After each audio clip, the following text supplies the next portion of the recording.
देवी भागवत के रूपांतरण में।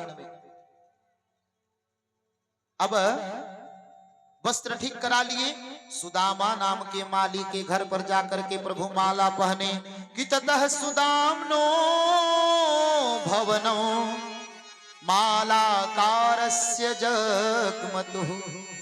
अब बोले कि लाला तेरा बस मस्तक सोना दिख रहा है, कहीं से चंदन मिल जाए। प्रभु आगे बढ़े बलराम जी के साथ, तो बड़ा सुंदर चंदन का सुगंध आ रहा है।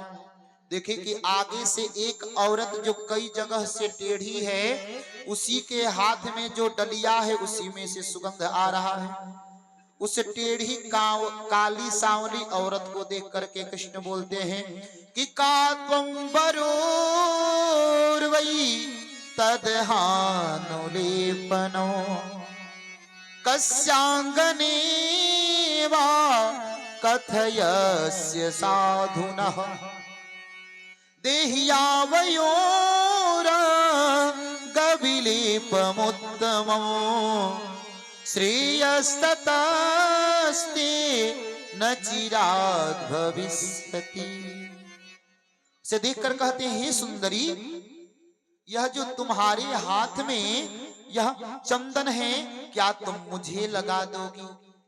अब तो 8 अंगों से हर जगह से टेढ़ी मेढ़ी जब सुनी कि मुझे सुंदरी कह के कौन पुकार रहा है, इतना भाव से जब भगवान की ओर देखी तो उसके नेत्र झरने लगे। बोले कि 8 जगहों से अंग टेढ़ा है, लोग हमें कुब्जा कह के चिढ़ाते हैं, बुलाते हैं, आप कौन हो सुंदरी कहने वाले?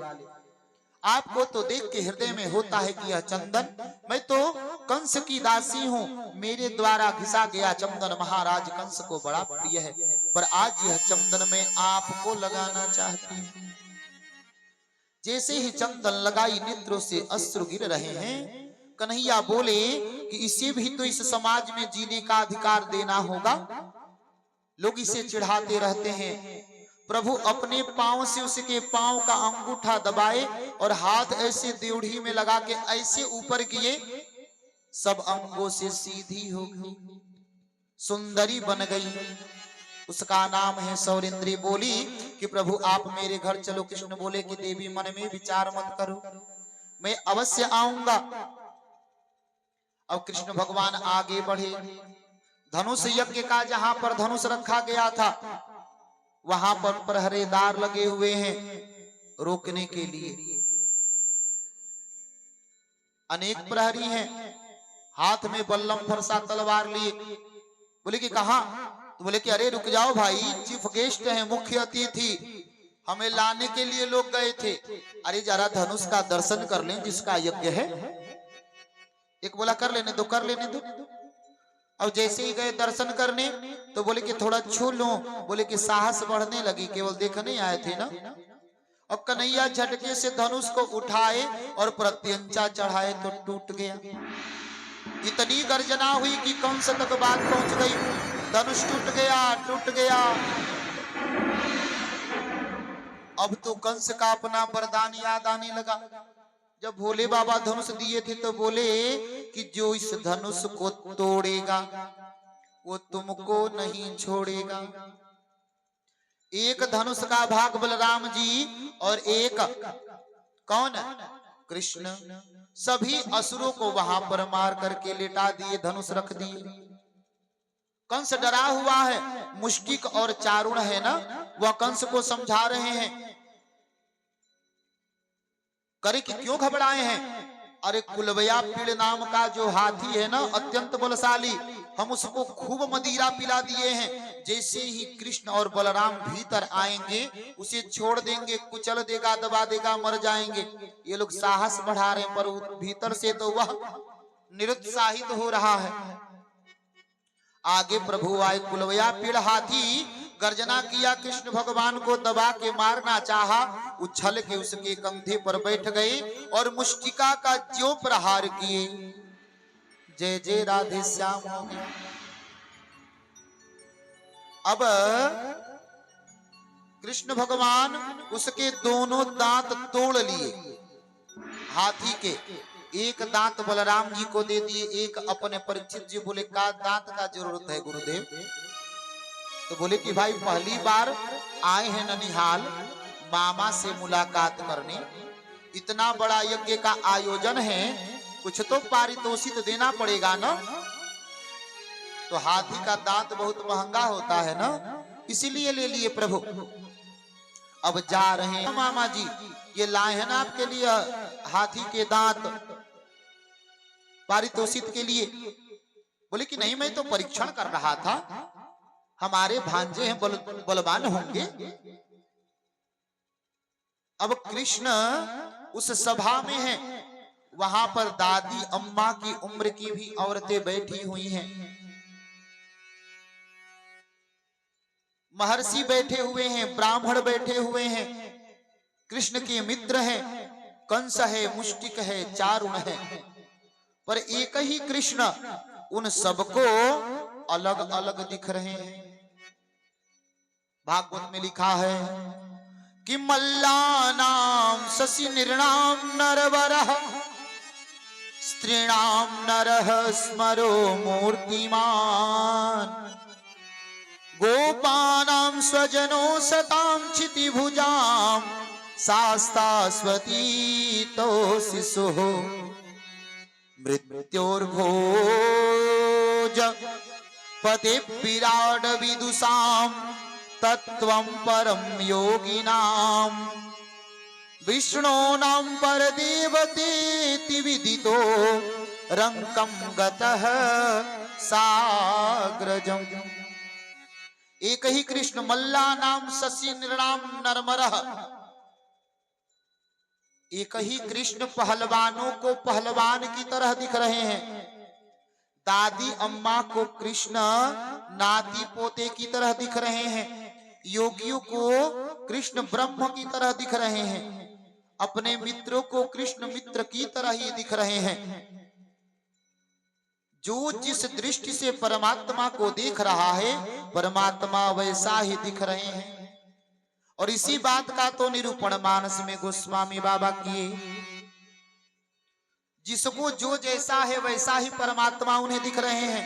दादी अम्मा को नाती पोते की तरह, पहलवानों को पहलवान की तरह, योगियों को ब्रह्म की तरह,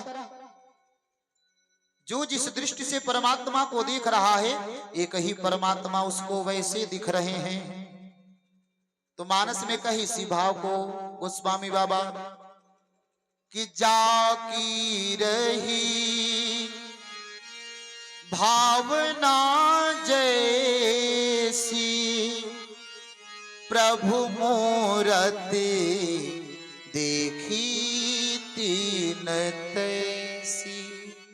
जिसकी जो जिस भाव से परमात्मा को देख रहा है, परमात्मा वैसे ही दिख रहे हैं, या जिस भाव से जो परमात्मा को देखता है, परमात्मा भी उसी भाव से भक्त को भी देखता है। युद्ध छिड़ गया, मुष्टिक चारुण न्योता देने लगे, चले आओ। अब तो युद्ध भयंकर युद्ध छिड़ गया है महाराज। बलराम जी मुष्टिक के साथ युद्ध कर रहे हैं, मुष्टिक के सिर पर मुष्टिका का प्रहार किए, उसका भी उद्धार हो गया और जमीन पर गिर पड़ा। कृष्ण भगवान चारुण को उठा करके जमीन पर पटक दिए, उसका भी उद्धार हुआ। कृष्ण भगवान बिना देर किए कूद करके और जहां कंस का सिंहासन लगा वहां पर चढ़ गए और जा करके कंस का केस पकड़ लिए बाल। बोले कि कन्हैया छोड़ दो। बोले कि मामा हम तो पकड़ना जान में हैं, छोड़ना तो हमें आवे नहीं। याद करो, तुमने मेरी मैया का ऐसे ही केस पकड़ करके कारागार में डाला था, कितनी पीड़ा हुई होगी। भगवान कृष्ण केस को पकड़ करके और जोर से उठा के जमीन पर फेंक दिए और कूद करके हृदय पर बैठ गए। बोले कि मामा अब भी मुझे नहीं पहचानते। कंस जमीन पर पड़ा है, ऊपर कंस बैठे हैं, पर अभी भी कंस के मन में है कि मार दूं इसे। तो कहते हैं कि मैं सीधी सीधी बात करूं तो उल्टा बगता जाता है, मामा मैं मीठी बात करूं तो जहर उगलता जाता है। जो जितना मीठा होता है वो अपना नाश कराता है। देखो तो मीठे गन्ने को कोल्हू में पेरा जाता है। मैं तुम्हें बता रहा हूं, और इतनी सुंदर मृत्यु किसकी होगी। और प्रभु मुष्टिका बंद करके हृदय पर ज्यों प्रहार किए, कंस का उद्धार हो गया। अब तो जय जयकार हो रही है, बोलिए बाल कृष्ण लाल की जय, तारणहार सरकार की जय। कृष्ण भगवान देर किए बिना अपने नाना उग्रसेन जी को लाकर के राजगद्दी पर बिठाए, कारागार से अपने माता पिता की हथकड़िया, बीड़िया, पैकड़िया सब कटवा करके और प्रभु क्षौर कर्म इत्यादि करा करके और मथुरा में ये सभी मित्रों के साथ आज की कथा यही परमात्मा के श्री चरण कमलों में विरमित करते हैं। और कल कथा का विश्राम दिवस है। कल कथा समाप्त नहीं होती, कथा का विश्राम होता है।